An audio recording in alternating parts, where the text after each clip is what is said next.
Hello, and it's really nice to see so many people here. We are recording this meeting.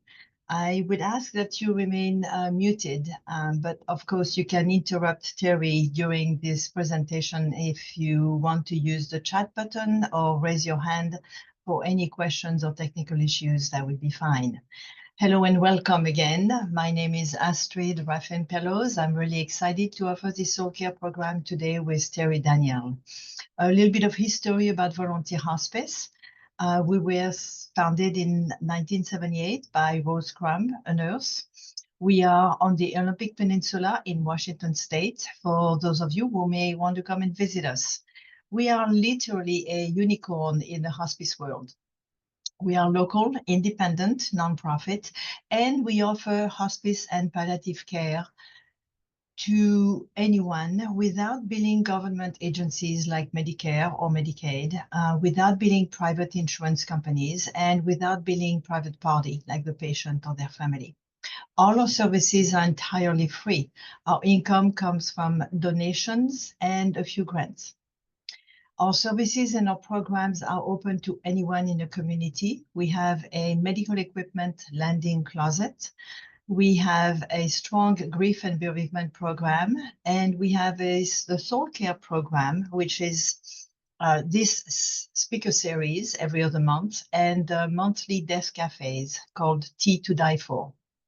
The next speaker series will be on Wednesday, July 9th, and we will announce the speaker at a later date. Today, our talk is about bereavement and bad theology. The title is actually Bereavement and Bad Theology, a Toxic Cocktail. In many religious traditions, God is believed to be responsive to the needs of believers, and in difficult times, believers turn to their religious beliefs for comfort, security, and guidance.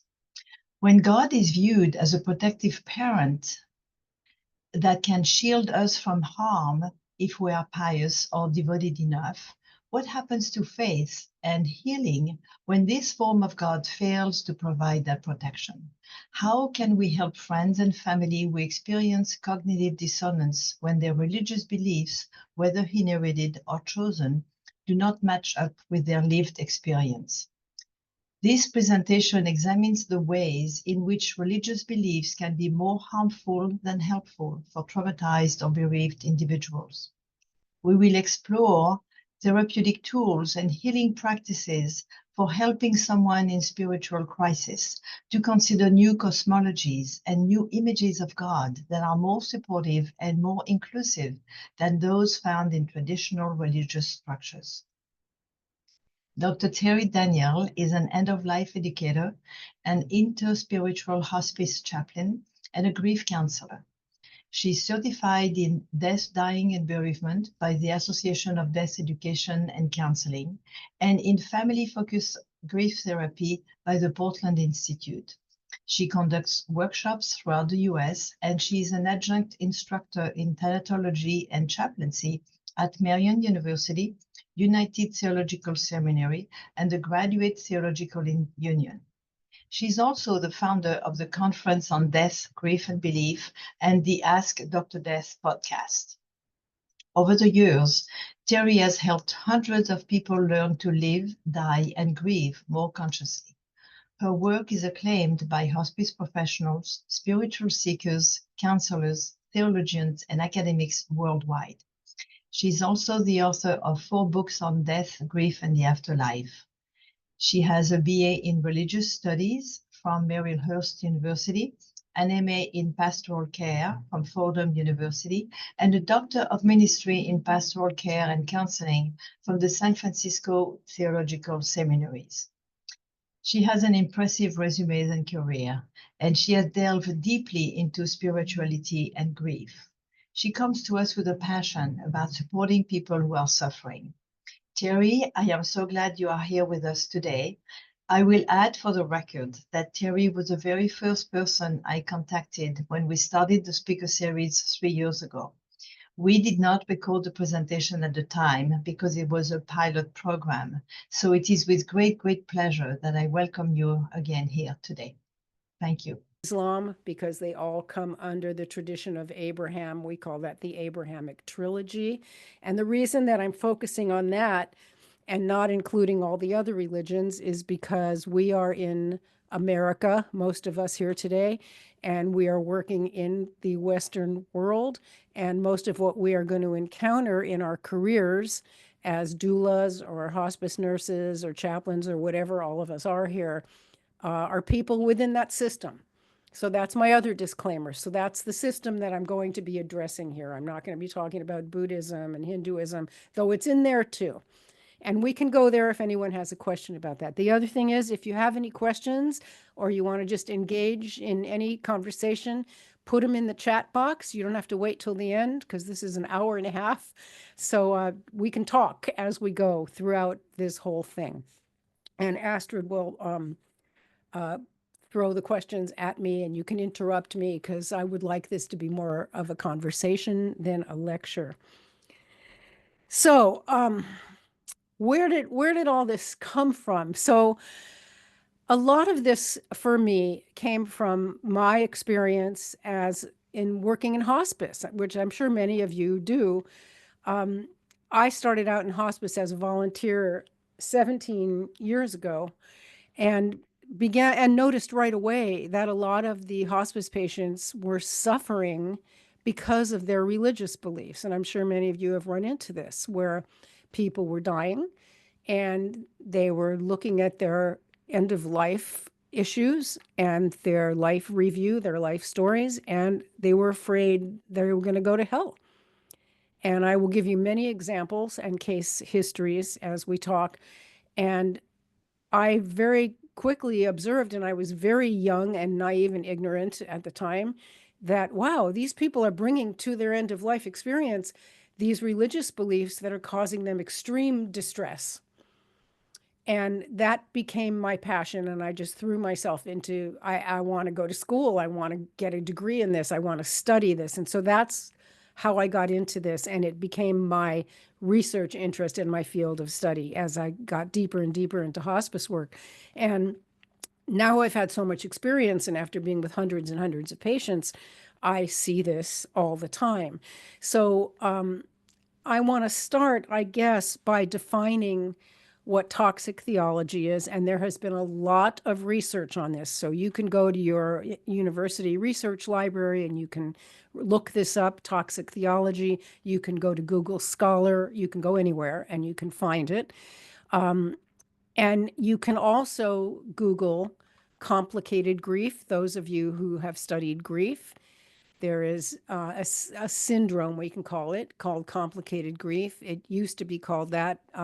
The world of psychology has now given it a new name called prolonged grief disorder. We'll talk about that a little later. And what you're going to find is there's a whole silo of research on toxic theology over here, and another silo of research on complicated grief over here. And there's very little that links them together. And so my work is about trying to tie the two of them together. And that is now beginning to come out, that there is a link between those two things. So what you're going to find is that there are definitions of toxic theology, and we find a lot about this when there's research on things like cults and being in what's called a high demand religious community or a high demand religion or a high demand religious environment. And some of the top toxic teachings, you might want to take notes on this. And you can probably guess, I don't need to tell you, but they're beliefs about hell and eternal punishment, ideas that you're going to go to hell for being gay or for suicide or for not being part of the true religion. Beliefs like the rapture. If you're not saved, all the saved people around you are going to be taken up bodily into God's kingdom, and you're going to be left behind. Which, by the way, is not an ancient belief. It's not in Scripture at all. That belief came about in the 19th century. Original sin is a toxic belief. Any kind of eternal punishment, sexual shame, Prayer, in many ways, is a toxic belief. There's so much we can say about this. We will talk about petitionary and intercessory prayer. Somebody write that down and remind me to talk about that. Jim, I'm putting this on you. Come back to me with a question about that, because I know you know what I'm talking about. Terry, there is a question here that's Okay. interesting, because when you said that some theologies are just not healthy, they're toxic, you know. Mm-hmm. Um, the question is, health presumes some measure of what makes something healthy or unhealthy. What standards are you measuring healthy by, and Oh, where does one get those standards? okay. I'll give you a really, really good example. There is a theologian by the name of Matthew Fox, and you can look him up, and he wrote a book called Original Blessing. And just to give you an idea of healthy theology, he said, reframe the idea of original sin and call it original blessing. And to give you a little deeper idea of that, for those of you who are familiar with Christian history, probably know about Martin Luther, who went to the church in Germany and wrote his 95 theses, they were called. Some of you are nodding your head, you know what I'm talking about. And he nailed them to the church door. And basically, they were 95 ideas to make Catholicism healthier. It's one way to put it. And that became the Protestant Reformation. That became Catholicism turning into Protestantism. Now, his 95 ideas weren't perfect. This was 500 years ago. This guy living still today, Matthew Fox, 500 years later, did exactly the same thing. He went to that same church in Germany and put his own 95 ideas, tacked it to the door. And that's what his book, Original Blessing, is. And he wrote 95 new ideas to make everything healthier. So you can look those up. But a general idea is very simply, we are not born in sin. We are not innately bad. We have nothing innately to feel guilty for. We do not need to be saved from anything. So, a healthy theology is that whatever belief system we have and whatever religious or spiritual practice we have is always about self empowerment, inclusion, and connection and unity, and is never about separation. So, separation is I'm saved and you're not. These people are going to heaven and those people are not. God loves these people over here and doesn't approve of those people over there. I mean, it's that simple to separate what's healthy and what's not. It's not even a difficult question, really. So, good ideas, bad ideas. It's just really anything you can look at. What would you teach your children about? How do you want them to interact with other children in the schoolyard? And that's really the simple answer to that question. So maybe the word is not so much about ideas, because that person is continuing to want to delve deeper into that questions. Maybe the ideas are not the term to be used. They're bad ideas because I think they're bad ideas. That's what you said. So what standard would you use to evaluate bad ideas? Or, I think we get into the We're on the getting ground. into having a philosophy class Right, now. right. So Yeah. that's right. Yeah, we're That's getting good. into ethics and the moral and Yeah, and right? it's a great question, but I mean, we could say bad ideas, bad philosophy is what promotes healthy engagement Yeah. with life. Why don't we leave it at that? You know, what promotes peace instead of war, love instead of hate. I mean, we can go on and on about this forever, but let's move on. And there's a that's okay. Thank you. I'm going to send you a bunch of material. Okay, there's more. I want to talk more about toxic theology because we can see it more in action, but when we look at behaviors. So hang on, I'm going to try to give you some examples. Just think about, cult behaviors. Here's some good examples. Limiting spirituality to merely accepting beliefs and doctrines. All right. So, and I'll talk more about that in a minute, about the way many of us were raised. Actually, I'll do that right now. Many of us were raised, if you were raised in any sort of religious system, you were told when you were 3 years old about Adam and Eve, Noah's Ark, whatever you were told. And most of us just grow up as children believing this because we have no reason not to. And if we grow up in a society where everybody around us believes the same thing, it's constantly being, refed and resupported to us over and over again. Then we have Christmas and Easter, and everybody around us believes this. So why would we question it? Now we're 7 years old and 10 years old and 15 years old, and we never question it. Though we start to, when you reach the age of reason, 7 years old, you don't believe in Santa Claus anymore, right? And nobody disses you for that. They allow you to stop believing in Santa Claus. That's a sign of maturity. But they don't allow you to stop believing in Noah's Ark and things like that. That's not socially acceptable. So there's this whole process of maturing. I'm going to send you something called Fowler's Stages of Faith Development. If this kind of thing interests you, any psychologists out there, you probably know what this is. I'm going to type this in here as my students know what this is. Some of you do.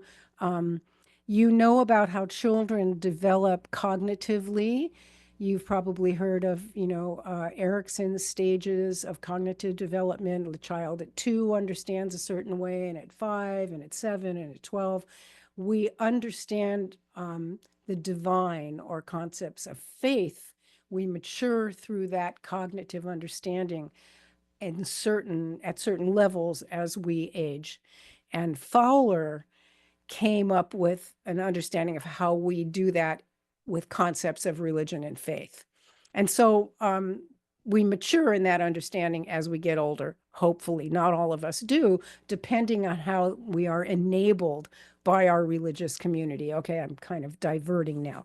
But what happens with a lot of people is we don't question the theology we're given as children until we experience some kind of loss or trauma, until we're maybe 45 and we get diagnosed with a terrible disease, or our young child dies, or our spouse dies. And then we have what is known as a crisis of faith. Why do I have 3rd stage lung cancer at 45 and I'm going to die? Why did my 10-year-old kid get cancer? This wasn't supposed to happen. I was a faithful religious person. I went to church. I gave my 10% tithe. I prayed. I was a good person. Why would God do this to me? This is what we hear in the hospital all the time in real life. So this crisis of faith is what makes a lot of people start to question for the very first time. And this is where we start to see the toxic part of the theology, because it teaches you not to ever question. And you have to wait until something terrible happens to you. And then you're not equipped to deal with that terrible thing because you have the tools of a 5-year-old that you did not develop since you were 5. That's one thing. Okay, another characteristic of toxic theology, an authoritarian power hierarchy that demands obedience. So at the very root of the theology is a God, a male authoritarian God that says, you better obey me or else. And Freud had a lot to say about that. We won't go into that now. That would be a whole other seminar. But he wrote a lot. Freud had a lot to say about the father figure, God. Another characteristic is policies of separation, them and us. I talked about that a little bit. There's very big separation. There was this wonderful podcast. It's not around anymore. It was called Born Again Again. And it was hosted by a couple, a youngish couple, probably in their mid 30s.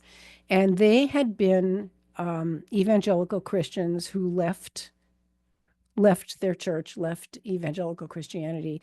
And one of the things they said that really got to me was when we were evangelicals, we used to go out on the streets and preach at people and hand out religious booklets. And the way we saw the world is that everybody in the world was flawed.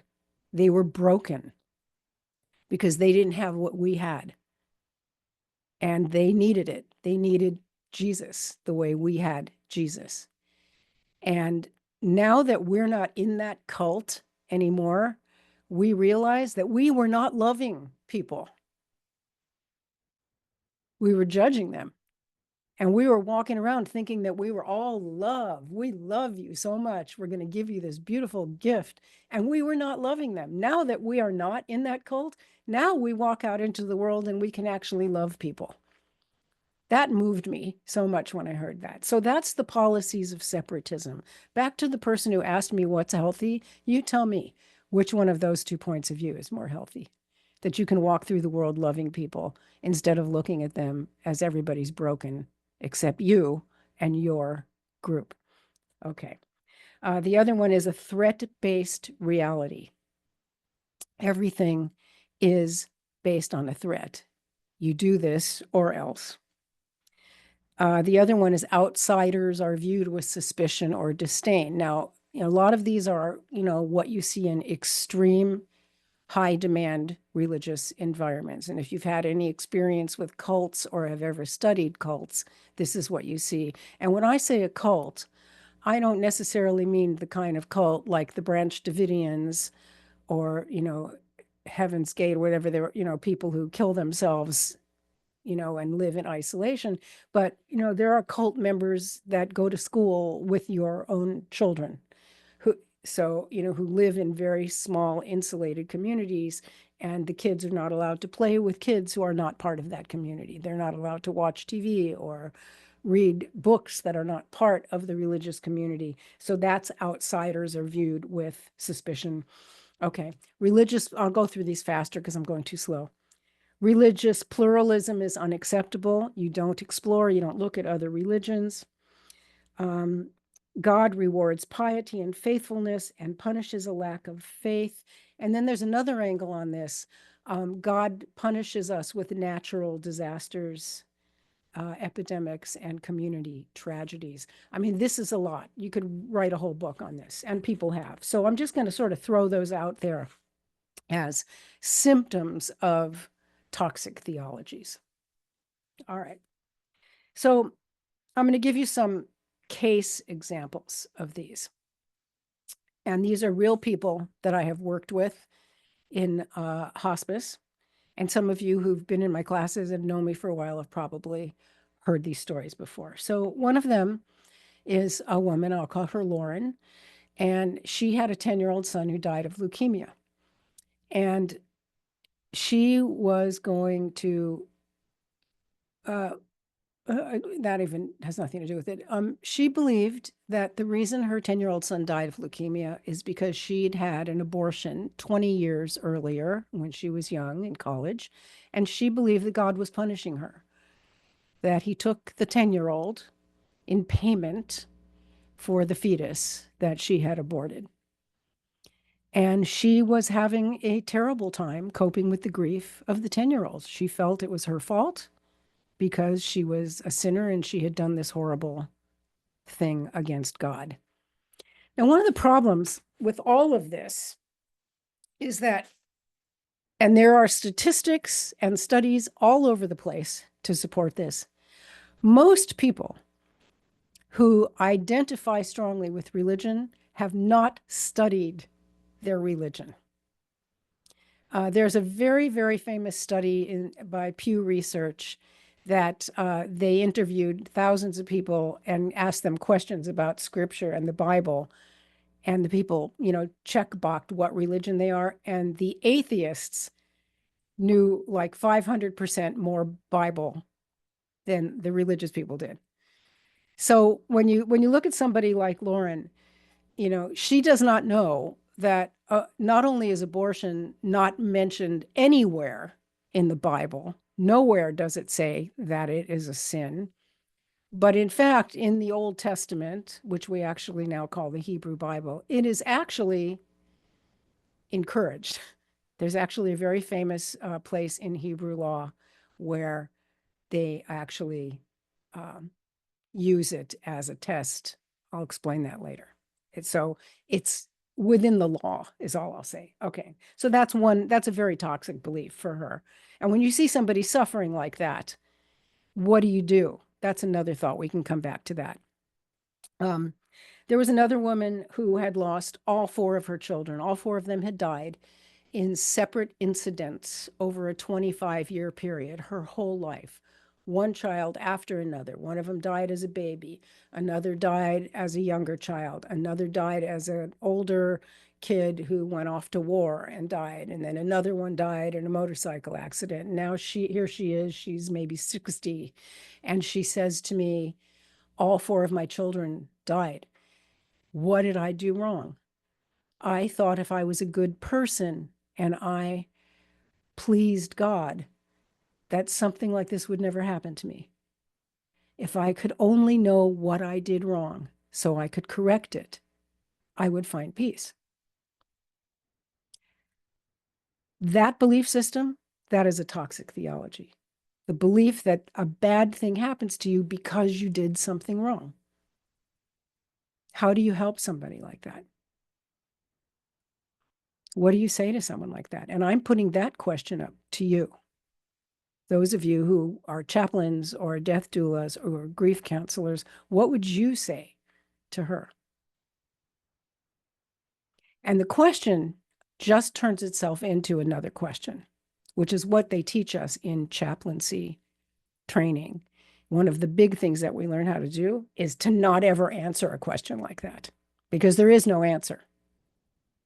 So her question to me was, why would God do this to me? What was God thinking? What does God want from me?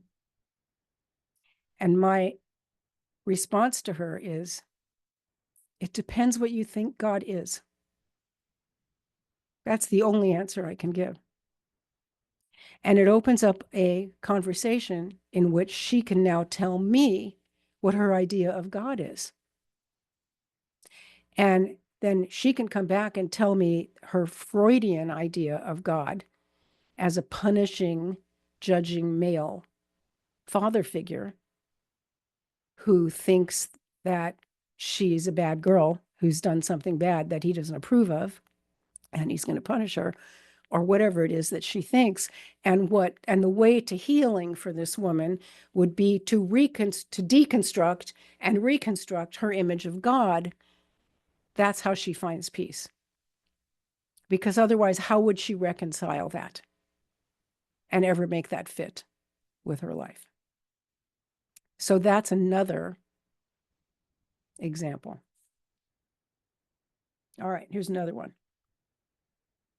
And this is a very, very toxic one.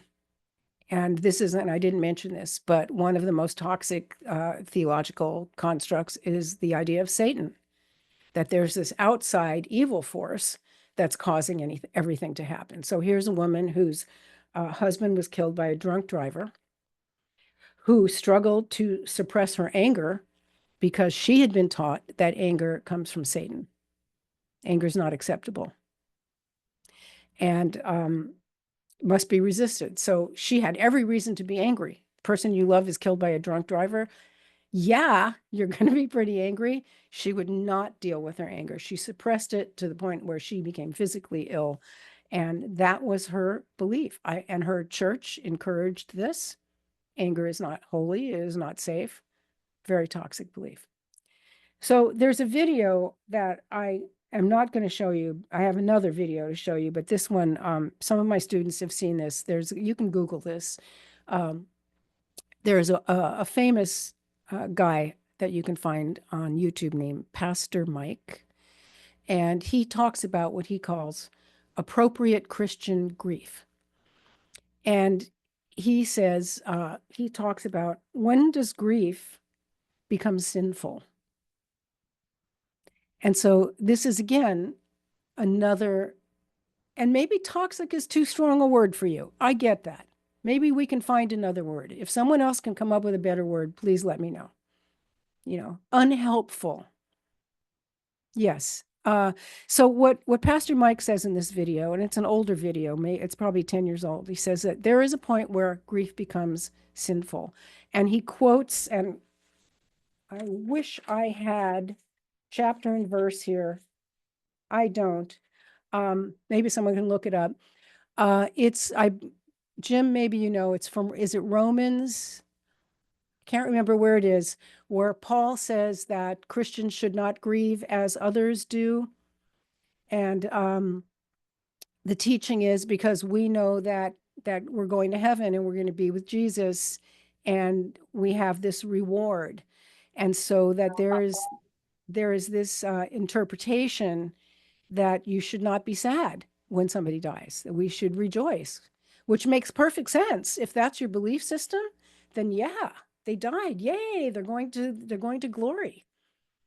But you know what? We're human beings, and we're still going to be sad when the person we love is not with us anymore. So this is another very unhelpful teaching that causes, my whole point in all of this is that it causes distress for dying and grieving people. That is my point as a hospice chaplain and a grief counselor. My job is to sit with people and help them with their suffering.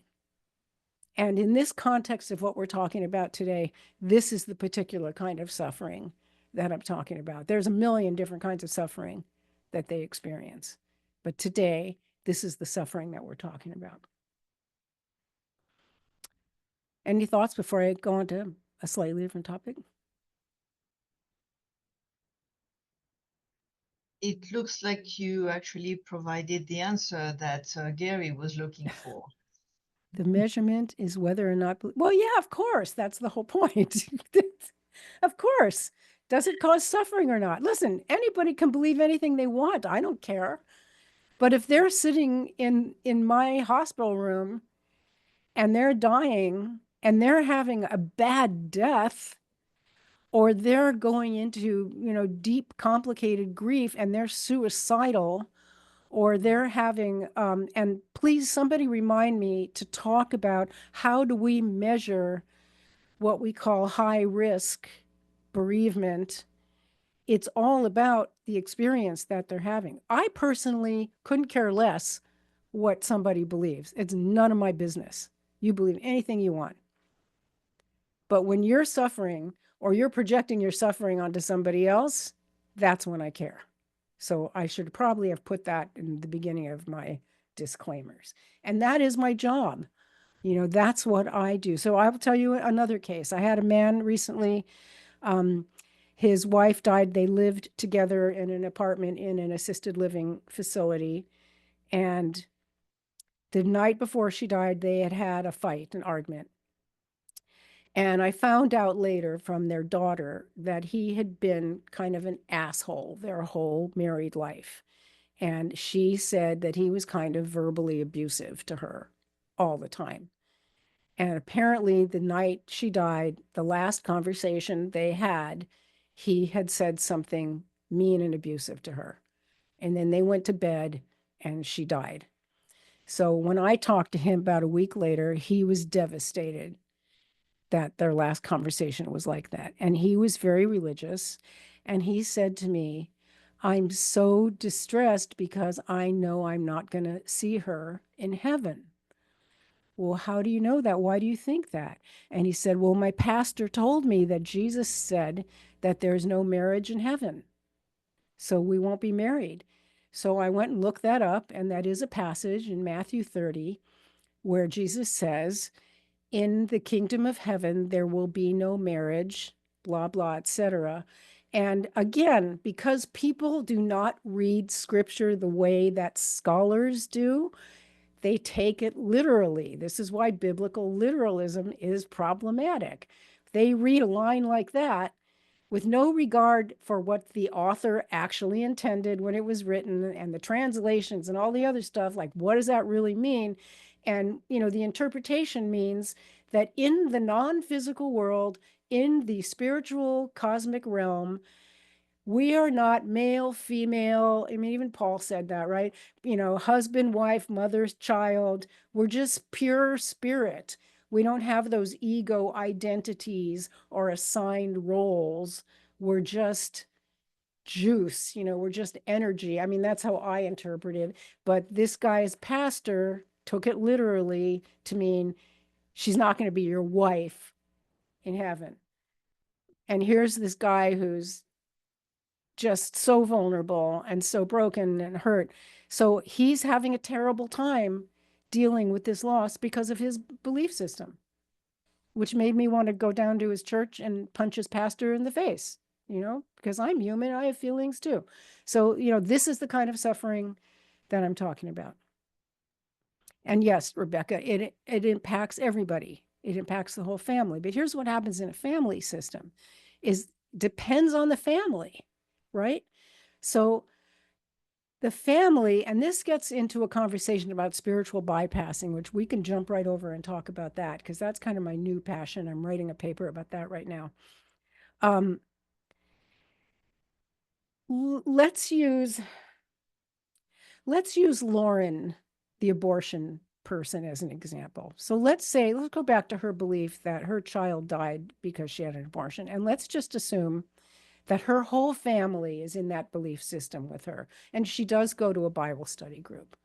And so let's say she's in her Bible study group and she's like, I'm never going to forgive myself. It's my fault. My little son died, and they all agree with her.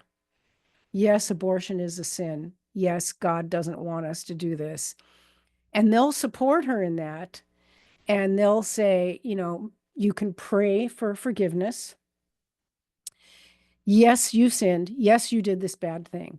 Yes, God is punishing you. But you can say the sinner's prayer. Did anybody here know what that is? Some of you probably do. It is a prescribed prayer in Protestant Christianity, or maybe it's Catholic too, Jim. He says yes. I think you're talking about Psalm 51, but either way. The Protestants call it the sinner's prayer. They call it the sinner's prayer, same thing. And it's basically a prayer where you say to God, I have sinned, I recognize my sin, and then boom, you're absolved. And so the family system can still support you in that belief system. And so it takes away the suffering because you're supported. And so this is where we now get into what's called spiritual bypassing. And the interesting thing in the research on this now, this is the question that we're looking at, is how long can this last? Let me give you another example. In fact, I'll give you an example from another religion. Let's get out of the Abrahamic trilogy for a minute. Let's go into some New Age stuff.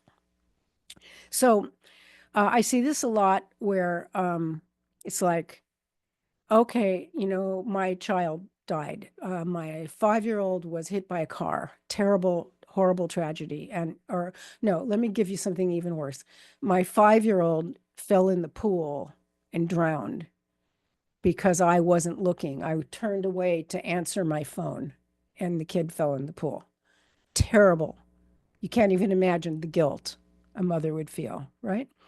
So a form of spiritual bypassing for something like this would be, it's okay, he's in the hands of Jesus now, and I know I'm forgiven, and he's in the beautiful love of Jesus. That's one thing. Another form of that would be, this was planned, it was part of our soul plan, and we'll be together in our next life, and this was our agreement, and I know it's okay. I can hear my son talking to me, and I can hear him telling me, that it's all okay because we planned it this way. It's part of our karma, etc. So you can see that in any religious system, you can come up with a story that is comforting. Now, this is fine in the initial stages of really acute, painful grief. You need this story. It's absolutely fine.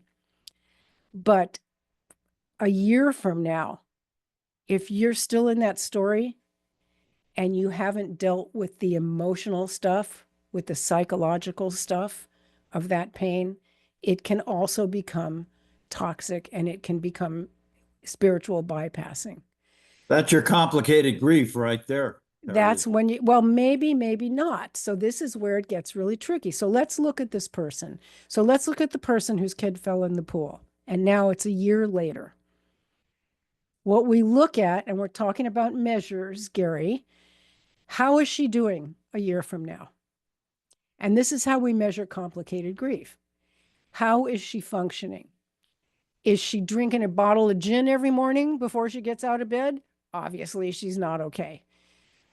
How are, is her house a mess? Has she just sunk into the pits of hell? Obviously, she's not doing okay.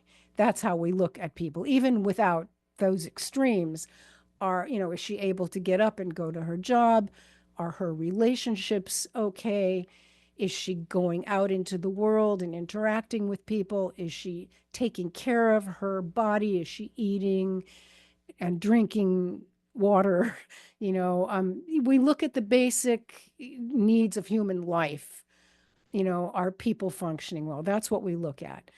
The thing with spiritual bypassing is she can be doing all of those things if her spiritual community is holding her up and doing all of that with her. So if she's completely surrounded by other people who are saying, don't worry, let's go to church every single day and, pray to Jesus that he's got your son and whatever the thing is. And a lot of Christian communities think that therapy is from the devil. That's a very common belief in high demand Christian communities. We don't go to therapy. We don't believe in that.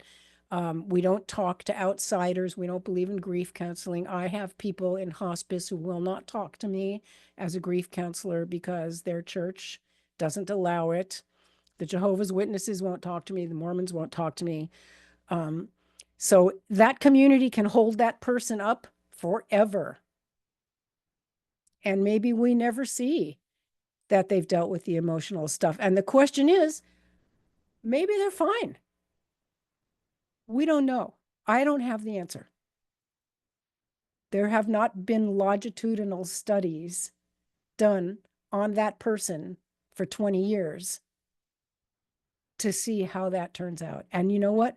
Maybe it's fine. Maybe if you can live in that tight-knit Mormon community for the rest of your life, you're not going to sink into that pit of despair, at least not outwardly,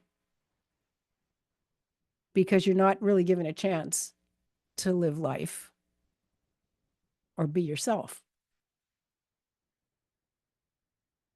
So,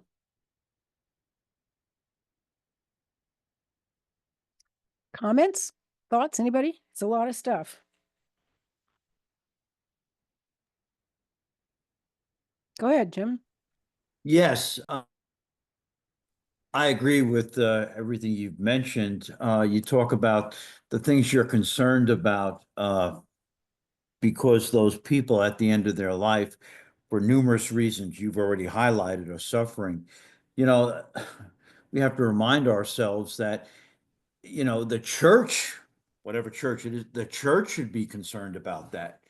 I mean, that clergy person should be providing that guidance and support right to the end as well. And you and I have seen good examples where that is not provided, or it is not provided well. And that's the basis of many of these problems. Well, and do any of you guys familiar with the Crystal Cathedral, Reverend Schuler? Does that name ring a bell to anybody? Most people in Southern California Yes. know that. Yeah, you Yeah. probably do. So back in whenever it was that the Gnostic Gospels got popularized, which, they found, the hidden Gospels in 1948, but I don't know, like 20 years ago, it kind of came out into the popular world that there were these other books of the Bible that weren't that the rest of us didn't know about, right? We know about the New Testament. There's Matthew, Mark, Luke, and John, and that's what everybody knows. And so Robert Schuller had this big mega church. It wasn't even called a mega church back then, but kind of like Joel Osteen is now. He was like the Joel Osteen in the 60s. And so somebody interviewed him and said, what do you think that they found all these missing books of the Bible? And he said, I don't want to know about that. Matthew, Mark, Luke, and John are good enough for me. And so that kind of tells us like where the church is, that they don't want to know what they don't want to know. And so, and this is true in Judaism too, like the rabbis know, the priests know, everybody knows that there's all this other material. They have the same degree that Jim has. They have the same degree that I have. We've all studied this stuff. And we know that these other books exist. We know we've done this process called exegesis, which means that you read a piece of scripture and you look at who wrote it, when it was written, what was happening in the community where the writer lived at the time, what point they were trying to make socially and politically. You look at all this different stuff that was going on around that one sentence of scripture. You literally look at one sentence and analyze it to death. That's what you do in theology school. Nobody in the pews in a church does that. But the priest does, assuming they went to a good school. Sometimes they don't. Anyway. Oh, really? It's still, I'm sure it's still there, Astrid. I mean, it's a big building. I'm sure they didn't tear it down. It's a Catholic church. The Archdiocese of Orange County took it over. Oh, interesting. It's a Catholic church. Yeah. So anyway, we theologians, we know this stuff, but most people don't. They sit in the pews and they listen to what the pastor tells them, and the pastor tells them the Christmas story about the manger. And you know what? That's not even that story. I can ask everyone, there's 73, 74 of you in the room right now, and I can ask every one of you to tell me the nativity story, and you're all going to tell me about they were going for the census and there was no room at the inn. You're all going to tell me that story. And I'm going to tell you that that's not the story. That's the story in the book of Luke. And if you go to your Bible right now and read the book of Matthew, you're going to get a whole different story. Because you also know the story about how they fled to Egypt to run away from the slaughter of the firstborn, right? You know that story too, don't you? They're both in there. Go and read it. Don't get me started on this. My point being that nobody studies it. They just know what they're told in the church. So, okay, I'm going off on a rant right now. Okay, so there's a guy by the name of Pargament. You can look him up. This is really good work. He did this work a few years ago. He came up with something called the Religious Coping Scale. And he came up with something called positive and negative religious coping. And it's a little outdated right now, but it became something really important that we use to measure, again, for our friend up here, what was his name? Gary. This is a scale that we use. And simply put, positive religious coping is measured by things like we look for a stronger connection to God. So let's say something really bad happens, like we get a really bad diagnosis, we're going to die in 3 months. We say, okay, how can I work with God, with this concept I have of this thing called God that makes things happen? How can I work with that? That's a positive way of coping. How can I find strength with that? He calls it seeking God's love and care. How can I work with that God thing to let go of my anger? How can I ask God to show me where my strength is in this situation? Those are all things he has on his positive religious coping scale. On the negative religious coping scale, which are all the things I just already said, Why has God abandoned me? Why is God punishing me? Why doesn't God love me? Why did the devil make this happen? I guess I already covered all the negative things, so I guess I should probably go and talk about the positive things.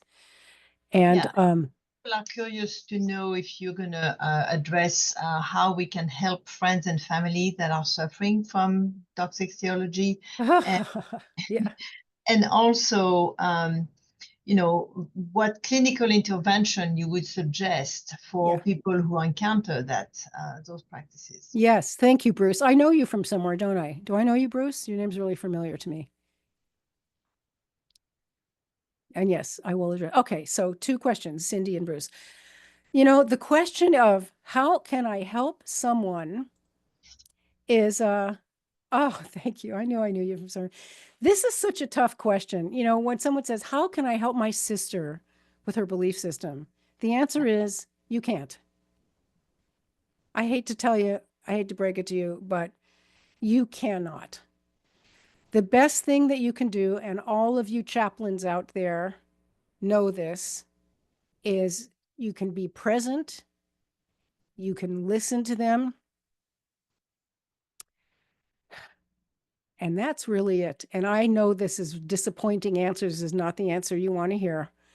But this is one of the hardest things that we learn in chaplain training, because we have all this knowledge and we want to walk into the room with the patient and we want to teach them everything we know. I want to sit with the patient and I want to say everything to them that I'm saying to you, but I would be fired in a minute if I did that.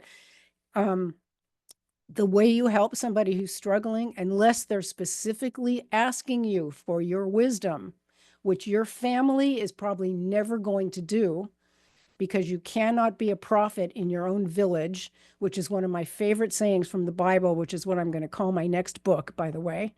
And this is something Jesus actually said.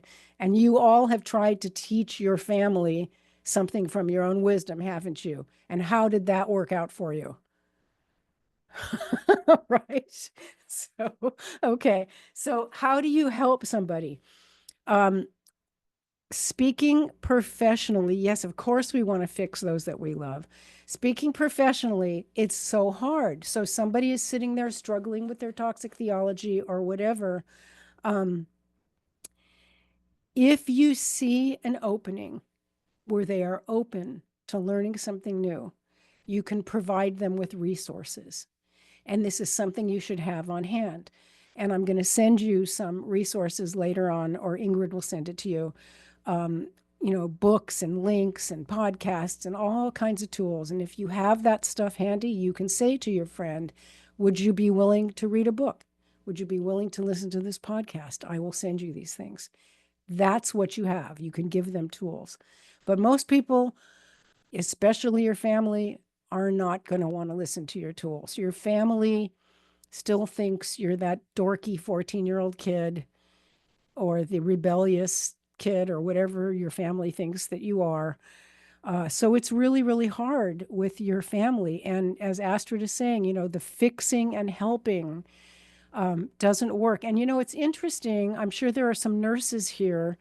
I work for 3 hospices right now. And this is a challenge that we find with our nurses, because nurses are oriented so differently than chaplains.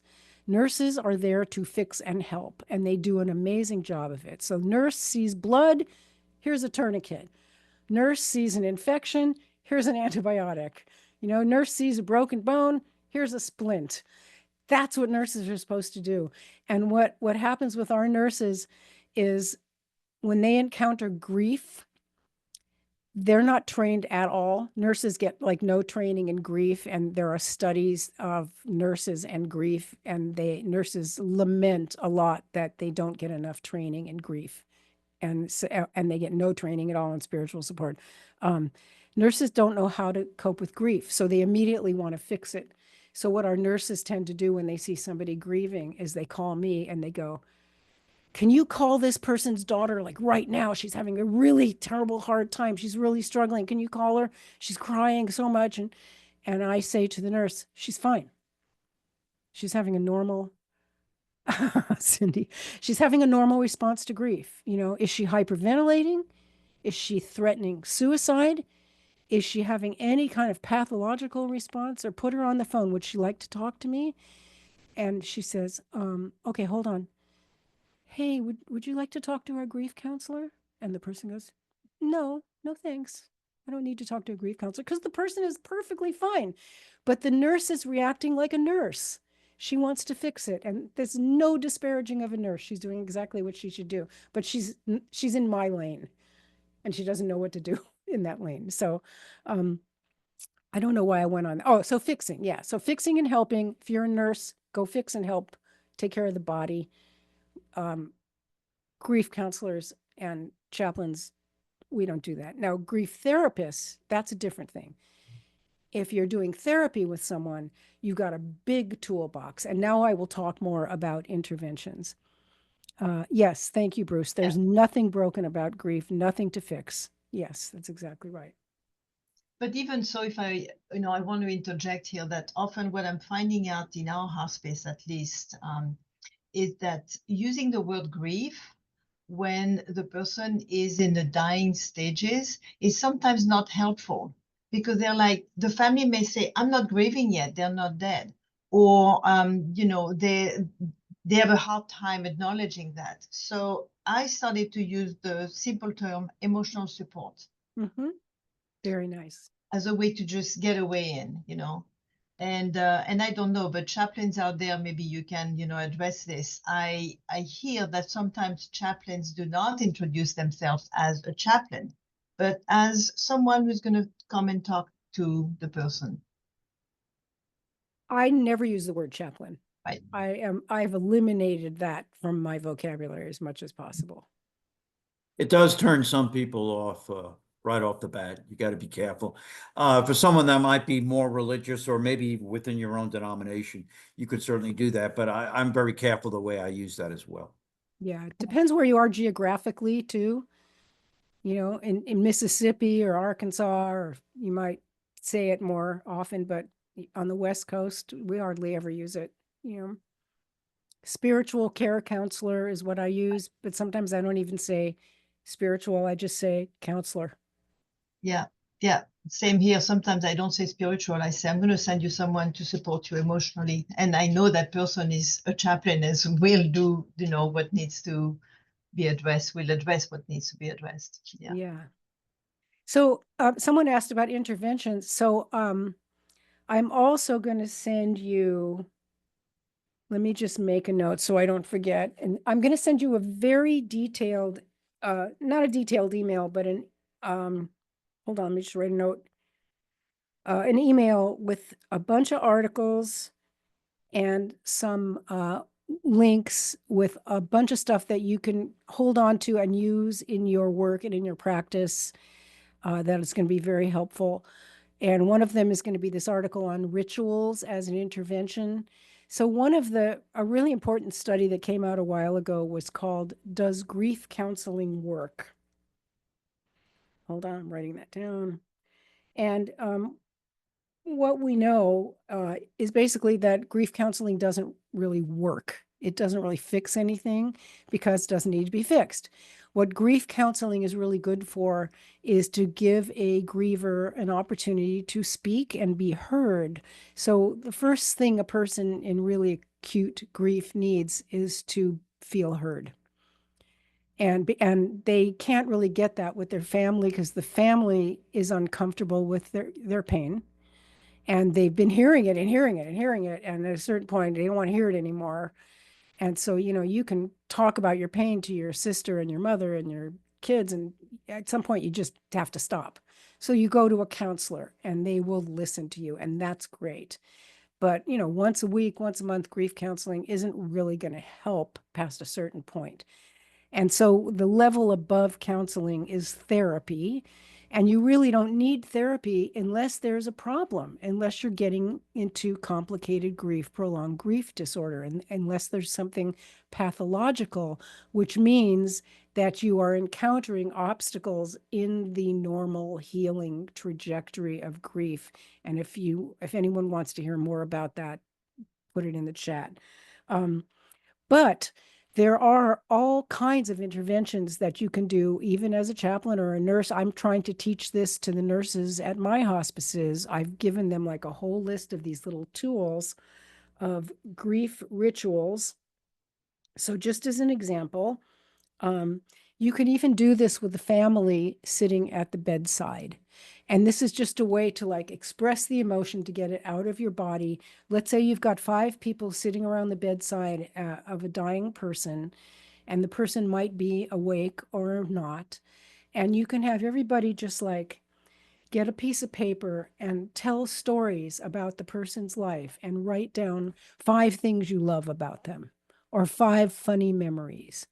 And you're all going to be sitting around and you're going to kind of be laughing and crying. Like, I remember that time when he farted at the dinner table at Thanksgiving. Ha ha ha. Everybody's going to laugh. And you're going to write that down. And that's going to just be a life review. And the person in the bed, even if they're unconscious, they will hear you. And if they're awake, they will laugh with you and you'll be laughing and crying. And what a beautiful way. It might be their last hour of life, or it might be their last week. And it's a ritual. And so now everybody's writing these things. Now, obviously, it has to be a family that gets along and there isn't a lot of trauma and bad stuff in the family, right? And for that kind of family, I'll give you another one. And so now you've got these little pieces of paper where everybody's written these things, right? And the nurse can facilitate this. Hey guys, see you're all having a really hard time. Can I give you a little process that might help right now? Here's pieces of paper and pens. If you feel like it, here's something you can do. Because they're all sitting around in a vigil with the TV on. They don't know what to do with themselves. I call this occupational therapy for the soul. Give them something to do. Okay, so they write these pieces of paper. Then they take their little pieces of paper, and if you're a good nurse or chaplain, you have this in your bag. You have little, I don't have it. You carry with you little ribbons or pieces of yarn or string in your bag. You carry these with you, and you take the pieces of paper and you tie them up in a little scroll like this. This is part of your toolkit in your nurse bag. And then you take everybody's pieces of paper and you tie them up like this. Or you can fold them up. And this becomes a sacred thing that you can bury with the person or put with them in the cremation. So when they die, you lay these things on top of their body. It goes with them to the mortuary and it goes with them to the grave or to the cremation. That's just one idea out of hundreds. Okay. Now, if you have a family with a lot of discord and history of abuse and trauma, obviously you're not going to be able to do this. And in that kind of family where people aren't speaking to each other and they hate each other, you're not going to be able to do any kind of intervention like this. You know, the best thing you're going to be able to do with them is perhaps talk to them separately outside the room, ask them what they need. What do you need in this moment? What can I help you with in this moment that will give you some peace right now? And let them tell you what. And they might, you know, I mean, we've had families that would say, tell my motherfucking brother to get the hell out of here. I don't want to see his goddamn face. I mean, that's what they'll say to you. You know, well, I can try to talk to your brother. All right, go try to talk to that asshole. I mean, that's all they, you know, they're like that. You see all kinds. You do what you can, but you can't fix them. And long answer to the question of how do you help other people when they're suffering? I want to interject here also. A while ago, one of our nurses was facing at the bedside a fairly difficult death that was taking a long time, and the family was really anxious. And I don't know if the family got along well or not, but there were a lot of people. But this nurse knew that they went to church, I think, and they sang. So she told the family, "Why don't you sing?" It gave them something to do. The singing is good for the body to relax and to get present in their body. Yeah. And the whole situation, from what she had told us, the energy in the room really calmed down. She just gave them something to do because they were all like looking at this, like, is he going to die? Is he dead yet? Is he alive? I mean, it took a long time. So that's, another intervention perhaps that, can work. Singing is great because singing is breathing. Yeah. Because you're not breathing when you're in grief and stress like that. Yeah. Not a lot of people like to sing, but I mean, telling jokes even. I mean, you really said it. Give them something to do. Even like writing down these things, art therapy, ask them to draw a picture. You can have them, like if they're religious and they believe in heaven, you could give them a piece of paper and ask them to draw a picture of the person. Let's say it's dad who's dying. And let's say you happen to know, if you're the chaplain or you've heard them talking about dad is going to heaven. I do this a lot with my grief clients. Draw a picture of dad in heaven. Who's going to be there with him?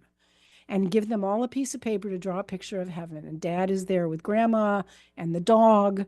And, what do you think heaven's going to be like? And they love this. And they'll draw dad fishing in heaven with the angels. I mean, it's amazing the stuff they come up with, and it gives them so much peace. And then they will keep the heaven picture and take it home with them, and it gives them comfort. So a lot of the people that I talk to, and again, now we're talking about positive religious coping. This is not toxic theology, right? So when I'm talking to them now after the person has died, and they'll say to me, I just can't get the image out of my mind of seeing my wife dead. I was married to her for 60 years, and there I looked at her dead body. She was dead. I can't get that picture out of my mind of her dead face. And I'll say, and I happen to know this person believes in heaven. And I say, well, what do you think she looks like in heaven? What do you think it looks like where she is now? Oh, it's so beautiful. There's rainbows and waterfalls. Oh, so good for children, Michelle, And, who's with her in heaven? Well, our son died when he was a baby, and he's probably there. And our favorite dog. Well, why don't you, when we get off the phone, whenever you feel like it, draw a picture of heaven and her there. Oh, what a nice idea. I think I'll do that. I love to draw. And so it changes their life. And so I have them draw a picture. I say, now this is what I want you to think about. Instead of the picture in your mind of her dead, this is the picture I want you to have now. It's just simple art therapy. Just replace one image with another. You don't have to wait for them to die. And with children, oh my goodness. I mean, children just take to this so easily. There's so many things that you can do. And it's all about, an extremely emotional. First thing I would do, this is a great question, Karina. And again, nurses are really at a loss with this. Happened just the other day. The nurse called the social worker, and the social worker called me, and she was so upset. She said, they're all standing around the bed and they're hysterical. What should I do? And the nurse didn't know. The easiest, simplest thing in the world is get them out of the room. You don't want to shut down their emotions. Let them be emotional, but don't do it in front of the patient. And again, because nurses don't have training in grief, they do not know this simple prime directive is you don't want to quell their emotions, but you don't want them to upset the patient. So the simple thing that you do is you just say, I understand that you're emotional and I completely support you, but right now, dad really needs a quiet space. And let's go outside. There's a little chapel down the hall, or there's a little garden outside. Come on, let's go take a little walk, and I'll sit with you. And if they say, no, we don't want to leave because what if he dies, when we're gone, which is probably exactly what will happen. You explain to them, when somebody's dying, and can we just step outside for just a minute? We'll be right outside the door because you don't want the patient to hear this. When somebody's dying, they can feel how upset you are. And that keeps them here. But more than that is Dad loves you so much. He doesn't want you to be suffering. Think about if it was you in that bed and you saw your children suffering. How would you feel? You don't want your children to suffer. He doesn't want you to suffer. So the best thing you could do for him right now is to show him that you're okay. That's what he needs. So can you show him that? And if you can't, come outside, let's breathe, and then come back in and hold his hand and tell him that you're going to be okay. That's what he needs to hear. That's what I would say.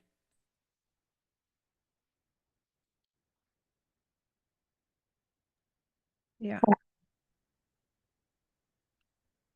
Go ahead, Jim. Terry, you mentioned rituals, and of course, it's very important, but this would be considered a ritual, but what I've used for devout Catholics, of course, being a Catholic minister myself, I might suggest while they're sitting around with the dying person saying the rosary. And that has provided a lot of comfort to families to do that in the presence of the dying person. I've seen a lot of spirits lifted just in that simple but very effective ritual. Yes, saying the rosary is, I mean, or, Buddhists will do prayer beads, mala beads. I mean, just anything. That rosary is such good occupational therapy. It just, I mean, that's what it's designed for, right? Is to take your mind to a higher place. Right, right. Yeah. I mean, even I was thinking like playing with Legos, same kind of idea, right? Give them like a Rubik's cube, just anything like that. With all due respect, not to equate the rosary with a Rubik's cube, but kind of I understand your point. it's meditatively the same kind of idea. Oh, before we forget, you wanted me to remind you were going to cover petitionary and intercessory prayer. Oh, okay. Thank you. So, and that's a good segue. So, for religious people, prayer, of course, is also a thing to do. Just like even without a rosary, if people are really upset, if they are religious, take them into prayer. Now, nurses again are not trained in how to do this, but take them into meditation. I mean, I wish nurses and hospital staff and facility staff in care facilities had spiritual care training. At one of my hospices where I work right now, we're trying to put together a program where I can go into these facilities and just do some teaching about how to do this at the bedside and just say, let's do a guided meditation. Even for the people who are very emotional, let's do some breathing, let's do a visualization. It doesn't have to be a religious prayer. I have these beautiful guided meditations. I'm going to give you one of these too. Let me put this in here, where you visualize the starry sky and you breathe in the starlight and just anything like that. So just briefly about prayer. Now we're kind of back to toxic theology. I kind of hate to go back there because we've been so positive, but leave them in the car. Thank you. You know what? I'm going to not do petitionary prayer. I'm going to leave that right now because one of the articles that I'm going to send you guys has that in it. There's a whole article about toxic theology. So I'm going to skip that because we only have 10 minutes. And I want to get to Mike's question because I love that. Thank you. And so if you're a staff and volunteer with strong beliefs, leave them in your car. Thank you, thank you, thank you. So one of the big things about chaplaincy, and many people don't know this, is chaplains are not ministers or pastors. We do not go to people and preach to them. We do not talk to them about God or religion unless that's what they want from us.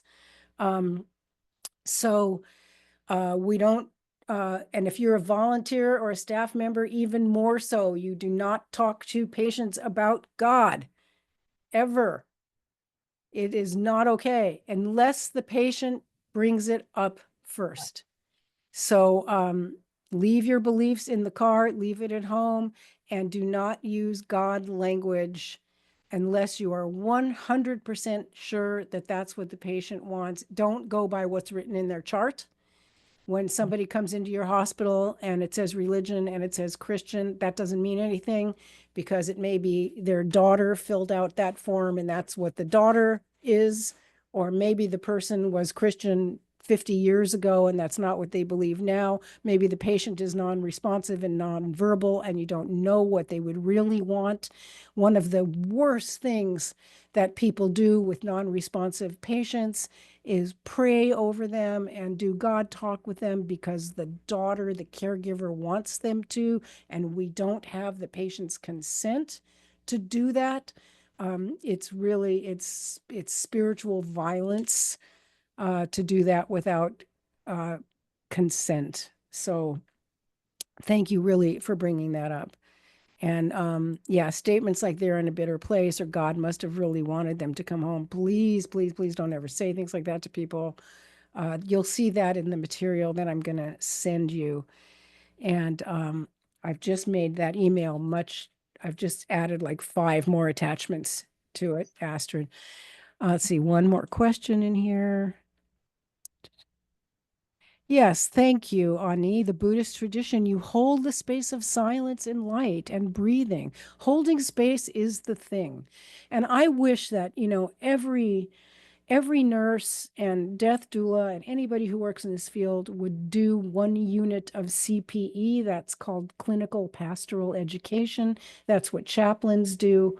That teaches you how to be present with sick and dying people, with all people, without preaching, without teaching, without counseling, without directing. It's the hardest thing in the world. I mean, if you're somebody like me who loves to talk and loves to teach, for me to just sit and shut up and just be with people, it took me years to get even a little bit good at it. And it's always a struggle for me. But thank you, what you said, Ani. That's just wonderful. And to just learn to not fix things. For a mix of religion and not, can you ask the non-believers to pray as if you believed in prayer? I'm not sure what you mean by that, but I think that's a big no. What do you mean, John? Can you explain? Ask the non-believers to pray. Why would you do that? I'm not sure. What I don't have any idea why you would ever do that. If you had a mix of people and they were all a little crazy with their sadness, one of the things you say, well, you can ask them to pray. And if it's a mix of people, well, the non-believers don't have to. But to give them something to occupy their time to actually. Oh, if you did believe in religion, what would you pray? What do you? Well, if they were religious, they would know what to pray. I see what you're saying. So, like, you could just lead them in a prayer, and if there were non-believers in the room, so that's where I see your point now. So, what I would do is I would lead them in a non-religious, in a neutral prayer. A prayer without any religious context. I do that all the time. And, when people do ask me to pray, sometimes in a room with a patient, I would say, I do prayers that you would never know have any religious context. I would just say, I open my heart to the light of love. I give myself to trust that the outcome of this situation will be acceptable and that I can walk into it with strength and grace and trust in my inner resources and my capacity for resilience, blah, blah. And you want to see something hysterical? I don't know if you guys can see this, but a pop-up just popped up on my screen that says, it sounds like you might have switched to a different language. Please confirm that we can provide a better quality transcription. That's what it says. Can you see this on my screen? No, of course you can't. No, we don't. You're I was speaking the language praying. of love. You're speaking the language of love, and That's technology so does not funny. understand that language. Yes, I'm speaking English. That's hysterical. Okay, before we go, there's one thing I want to tell you that's super important. my I am giving all of you a 25% discount to my conference, my online conference that's coming up on July 12th. So you're going to get a link to that in the email, and I'm going to put a link in here. And for those of you who have never attended a conference or a symposium with Terri, I highly encourage you to do so. It's really exciting people that you bring us all the time, and it's always extremely interesting, challenging, making us think. So Thank I you. encourage you to attend. Well, this one is a little different than what I've done before. This one is called Sacred Activism for Spiritual Care Providers. And this is kind of spinning off on our current political climate in America. And it doesn't take sides, but it's about, here's the thing, like you've all heard that, you know, this thing that if we're spiritual, we're not supposed to be concerned with the material world. And we're supposed to keep our political views to ourselves in the workplace, in the pulpit, in, you know, and that there's like an ethic that says we shouldn't speak out for human rights and social justice, and that we should kind of keep our views, not our views, but our social activism to ourselves, especially for spiritual people, for people who are spiritual care providers. You'll have to go to the website and see it. So this is about in times of extreme turbulence, should we speak out as chaplains, as spiritual caregivers? And so the speakers, we've got Mary Remington, who is the head of the chaplaincy department at the Upaya Zen Center. We have some very, very interesting spiritual leaders and teachers talking about this. So, and you know, I will tell you that it was motivated by Bishop Marianne Buddy, who spoke truth to Trump at the inaugural event at the church in Washington, which gave me this idea.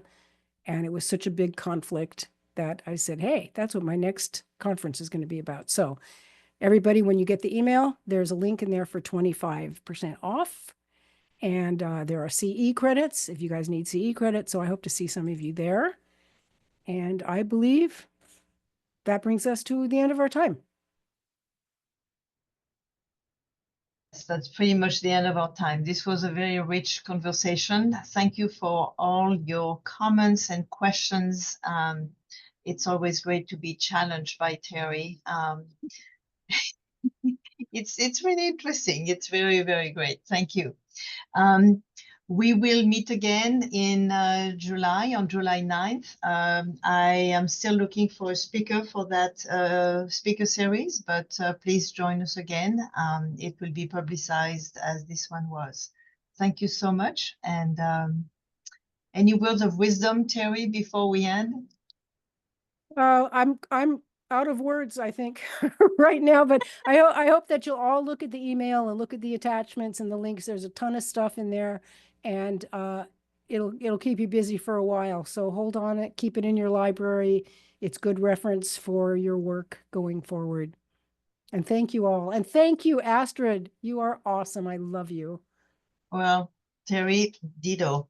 I'll send it back to you. You are awesome too. All And right. And I thank you, hope we Mary meet and again. Stevens. Yeah. Thank you, everybody. Okay. Bye-bye. Bye.